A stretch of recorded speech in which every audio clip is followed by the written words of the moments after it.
kompetisi di mana kita harus ikut berlomba untuk mengikuti pertandingan. Karena itu, berlatihlah dengan tekun agar kita bisa menjadi seorang pemain yang terbaik. Ibu Lucy bersama keluarga, Bapak Ibu, saudara-saudari umat Tuhan yang terkasih dalam Kristus, hidup ibarat sebuah pertandingan dalam suatu kompetisi.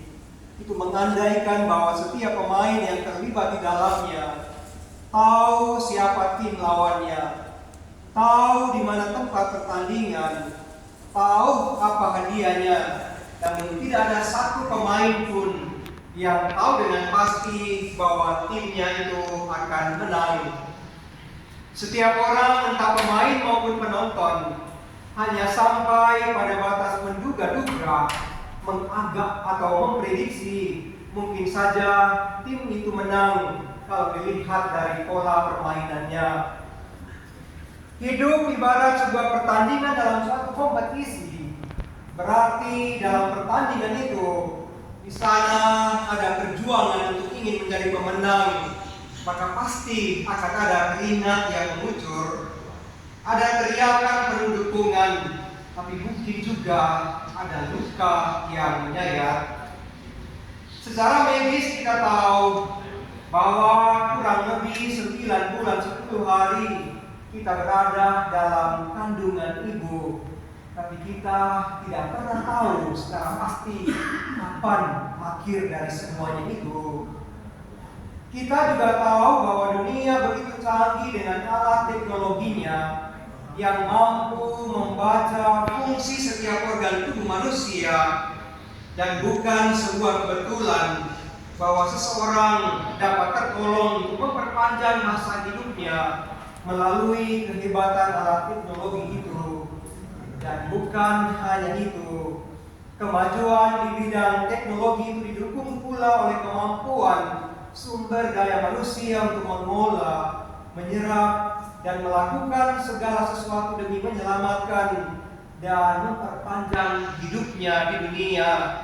Tapi di tengah situasi kita yang kian gampang itu, namun berita kematian pun selalu datang dari segala penjuru. Hal ini mau menunjukkan bahwa kematian adalah kenyataan yang mesti kita terima, dan kematian adalah akibat atau konsekuensi dari sebuah sejarah kehidupan. Dengan kata lain, kematian adalah pelabuhan akhir di mana manusia harus sampai pada satu titik setelah melewati sekian banyak lautan perjuangan hidup. Bahwa hidup ini dianugerahkan, tetapi ketika tiba waktunya, ketika tiba masanya, tanpa kompromi dan tanpa diskusi panjang lebar, semuanya akan kembali pada masa paripurna yang kekal, pusat terdalam dari Dia Sang Pemberi kehidupan. Maka benar bahwa cobaan hidup kadang terasa berat, apalagi saat-saat ketika kita harus mengingat kembali atau mengenang masa-masa indah bersama almarhum Bapak Yohanes Lee Jun Hao. Mungkin rasa-rasanya kita sulit untuk beranjak, tapi percayalah bahwa Tuhan mempunyai rencana yang indah. Tuhan tidak mungkin mencobai kita melampaui batas kemampuan kita. Apalagi kita orang Katolik tahun ini, kita ada dalam tahun jubileum dengan tema kita adalah para pesiara pengharapan. Kita adalah pesiara yang punya pengharapan. Kita bukan pengembara tanpa tujuan, atau kita bukan para pengembara yang tanpa arah, tapi kita adalah para pesiara yang punya pengharapan. Dan harapan-harapan itu tidak pernah mengecewakan.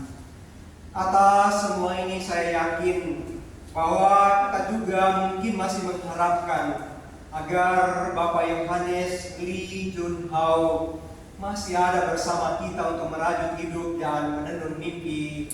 Tapi apa daya, kematian sudah mengakhiri semuanya. Dia yang kita kasih telah pergi untuk selamanya. Dia pergi kepada Allah, Sang Pemberi kehidupan. Kita pasti sedih, namun kita juga bersyukur karena Dia boleh ada bersama kita. Syukur bahwa Tuhan telah memberikan orang yang kita kasih ini sebagai sebuah anugerah terindah dalam hidup kita. Maka meskipun di tengah kenyataan pahit yang kita alami ini, Allah hadir dan menyapa kita dalam sabdanya yang kita dengar bersama tadi. Janganlah gelisah hatimu, percayalah kepada Allah, percayalah juga kepadaku. Di rumah Bapakku banyak tempat tinggal. Itu berarti di rumah Bapa sudah disiapkan tempat terhormat, dan di sanalah Bapak Yohanes akan beristirahat dalam damai.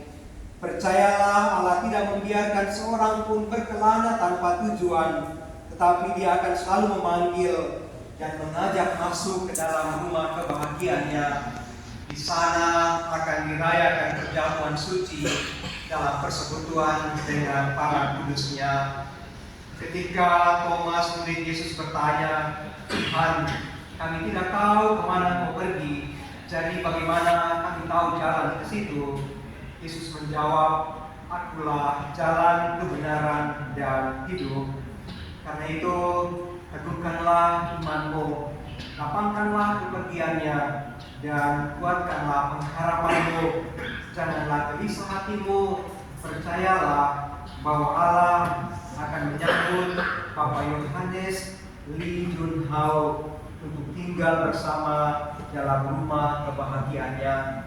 Semoga oleh doa-doa kita yang dipadukan dalam Ekaristi Kudus malam ini, Bapak Yohanes Lee Jun Hao boleh bersukacita bersama para kudus Allah, dan telah Dia menjadi berdoa bagi kita semua yang masih bersiara di dunia ini.